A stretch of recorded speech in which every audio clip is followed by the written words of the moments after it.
United Kingdom is all set to roll out the red carpet for Narendra Modi, who will be the first Indian Prime Minister to visit UK since 2006.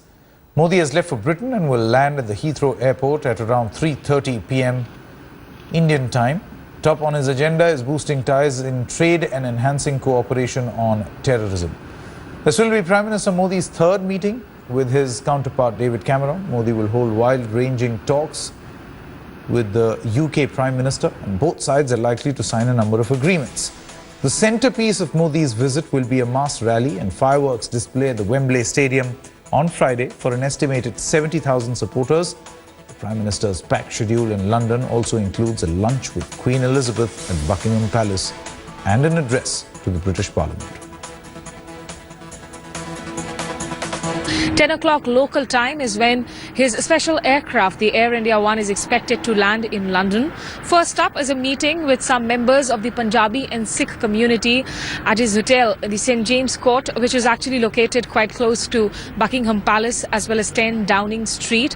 But it's around 1 o'clock in the afternoon when those crucial bilateral talks will begin with Britain's Prime Minister David Cameron. Trade, investment, as well as counter-terrorism cooperation, the global security situation, and also perhaps a civil nuclear cooperation is top of the agenda. But it's the address in Parliament by Mr. Narendra Modi that will be watched very, very closely across the political parties here in UK. Remember, there's always been great amounts of concern, especially when it comes to human rights issues. UK at the end of the day is a very, very liberal democracy. They will be listening very carefully to Narendra Modi's words. Also perhaps an attempt by the Indian Prime Minister to try and assuage all fears and make sure that investor sentiments remain intact as far as the brand India is concerned. But it's going to be a special evening for the Prime Minister, as he will be hosted by, of course, his British counterpart at his countryside residence, the Chequers, where Prime Minister Modi will also be spending the night. Now, speaking exclusively to India today, Lord Meghnad Desai said that Prime Minister Narendra Modi's top focus for the event or for this trip should be to seek investment. Lord Meghnad Desai is here with us in London to talk about the Indian Prime Minister's first official bilateral visit to the UK. So what exactly, would you say that the United Kingdom Foreign Office has in mind right now as it prepares to welcome Mr. Modi? Well, United Kingdom has always been very enthusiastic about increasing trade and investment with India. UK now regards itself as a much more of a trading nation, and they're very conscious that the emerging economies are where the markets are. So they want to sort of change their trade direction from developed countries to emerging economies. How are they viewing the investment climate in India at the moment, given all the kind of political controversies, the Bihar Assembly election defeat, the bickerings which are ongoing in India? Does that impact the investor sentiment too? I think temporarily, these are short-run things, When the government is in power, government gets criticized. But investment is a long-run proposition. So you basically look at the market prospects and things like that. Whichever government is in power, India is a good investment record. Now, Modi has raised India's profile very much. The British companies get into a lot of these legal complications, especially on terms of the retrospective taxations. Also, the GST reforms haven't really moved through in India. So, how is that playing out really here? I don't think GST will affect that much. It will be good when GST passed. But people have more or less factored in disappointment on the GST. GST is not going to move. It has not moved for 15 years. It won't move for another 10 years. Who cares? I think what's more important is that these people know that the long-run prospect, given India's demographic trends, given India's willingness to attract money, India is a good prospect. There's no doubt about that. And other countries, Germany, France, US, are also going to be competing to get in there. Right. So the UK has to get in there and work hard. So one final question. There is also a lot of discussion in India right now that, about the question of the Kohinoor being raised. Is that something really which you think the Indian Prime Minister might just raise on this trip? Should he raise? I think, it's all very pathetic. The Kohinoor belonged to Maharaja Ranjit Singh. and his son and heir, Dilip Singh Ji, gifted it to Queen Victoria. Nobody took it away. Nobody has robbed anybody for anything. And so I think the idea that Kohinoor belongs to India, whatever India is, it may, you say, it belonged to Ranjit Singh Ji and his descendants. And if you really want to have my word, Ranjit Singh's capital was in Lahore. Right. So if Kohinoor goes back to anybody, it goes back to Pakistan.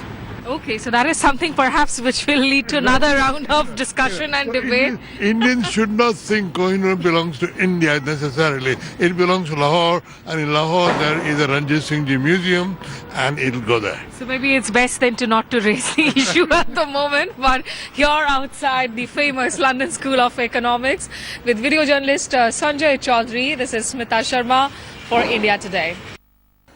With Prime Minister Narendra Modi all set to hold a rally in Wembley, Indian diaspora is excited about the Prime Minister's visit. Let's take a look at this report that has been sent by our correspondents.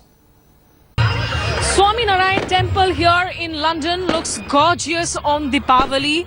Also, those display of fireworks are now happening in the skies. If we could just show to you, it's Deepavali night here in London, and this is being celebrated by the Indian community that is pouring in by the hundreds here. As you can see, these long queues outside the temple. Not just Indians, but also people, of course, from London and other places as well here to take part in these celebrations. But this also coincides, of course, with Narendra Modi's upcoming visit. He will try to impress the crowds there at Wembley as well.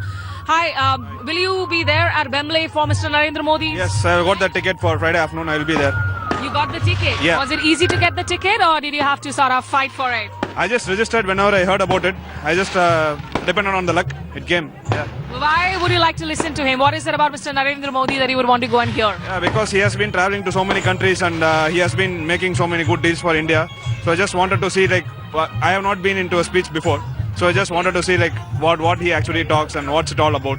So I'm just curious about it. He's going to listen in out of curiosity. Are you based in London? Not based, but yeah, currently living here. What would you like to say about the Indian Prime Minister's foreign policy? You know, do you think he will bring in energy with the India-UK relations? I really think, yes, looking at his energy level, I am sure that, yeah, of course, he'll bring that energy. And I'm sure everybody who is living here, I mean, all Indians who are living here are looking forward to that meeting, because I'm sure that'll bring some sort of like good friendship and everything. So some benefits we all are looking forward to. Right. You know, how do you look at the ongoings, the developments which are happening in India at the moment? Of course, there's that Bihar election. There are groups that are coming out in protest. How do you look at that? Do you think Mr. Modi is still as strong as he was when he actually won the Lok Sabha elections? Well, it's too early to comment.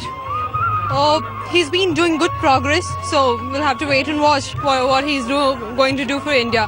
Well, it's you know, it's a huge history, so you cannot do anything in a day. Rome was not built in a day, right?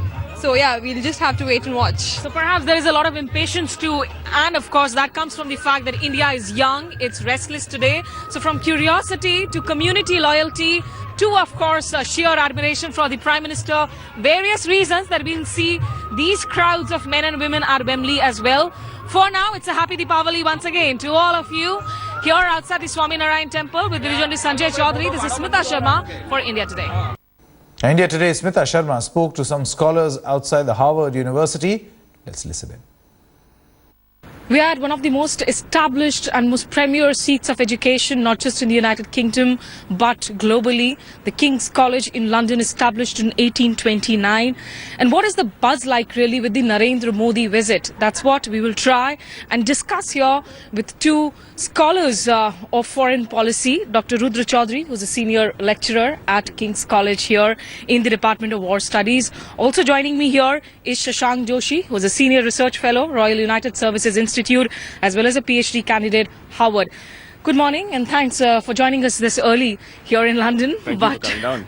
Absolutely my pleasure. So, to begin with, Dr. Chaudhary, just give me a sense of what really is the expectation from the Modi visit. It's a first bilateral visit in 9 years, though we have had Manmohan Singh attend a multilateral summit here some time back. Well, I think quite interestingly, this visit means different things for both Cameron as well as for Modi. For Cameron, it's very clear this visit is really about dazzling the Indian Prime Minister. He wants the kind of relationship that Modi has with other world leaders like Shinzo Abe, for instance, or the former Australian Prime Minister Tony Abbott, where there's a close working relationship. And I think the British establishment has figured out that this is a man that you deal with, not necessarily an institution that you deal with. Okay. So sort of breaking the ice with Modi is going to be key, which is why the Prime Minister from India is going to spend the night at Chequers, the British Prime Minister's country as their residence. Well, the Chequers didn't happen for Xi Jinping. Chequers did not happen for Xi Jinping. In fact, what's quite interesting, and here you can really see the British establishment, the Foreign Office, going out of its way. Modi's going to get a guard of honor in this country, which is a right, it's a privilege that's usually reserved for heads of state. This is a guest of state visit. He's going to have lunch with the Queen.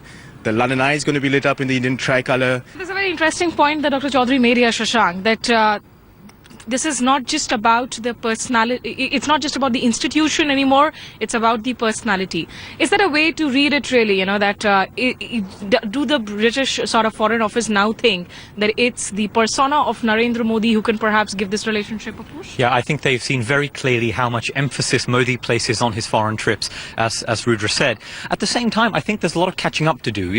Cameron's aware it's been 9 years since a purely bilateral visit. In that space, Cameron has gone to India 3 times, so he'll want to drive home. This isn't just about the Chequers or the optics of the visit. The UK is still the biggest investor in India. India is still investing increasing amounts in the UK, some very big prominent investments in that list, like Tata Steel and Jaguar Land Rover. And I think that he'll want to put that on a sound economic basis and announce some very dazzling figures at the end. I think in terms of the Indian Prime Minister, this is clearly about investment for him. But let's face it, for him, this is about the diaspora. He may be in the United Kingdom, but it's his show, it's his people at Wembley, it's 70,000 people, and he's not going to be cautious. He's not going to be beaten down because of Bihar. He's going to come in, he's going to be aggressive, because this is what the diaspora want.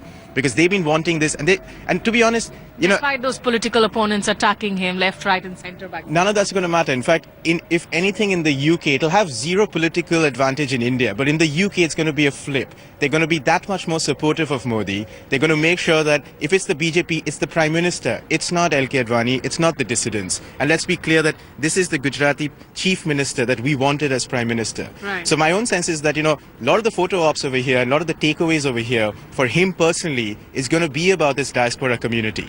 Absolutely. So there you heard it from two of the brightest minds on foreign policy here in London. Men who are, of course, of Indian origin, but also understand the Indo-UK relationship very closely. So it is going to be a very, very interesting trip of the Indian Prime Minister to watch out for. Here at King's College in London with video journalist Sanjay Chaudhary, this is Smita Sharma for India Today.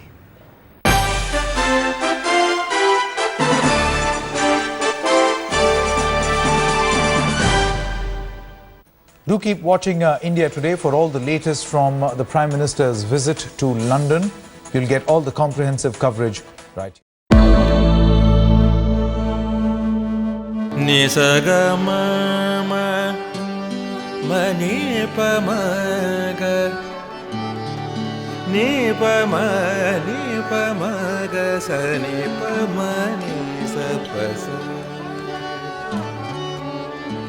जहाँ तक यादें याद आती रहेगी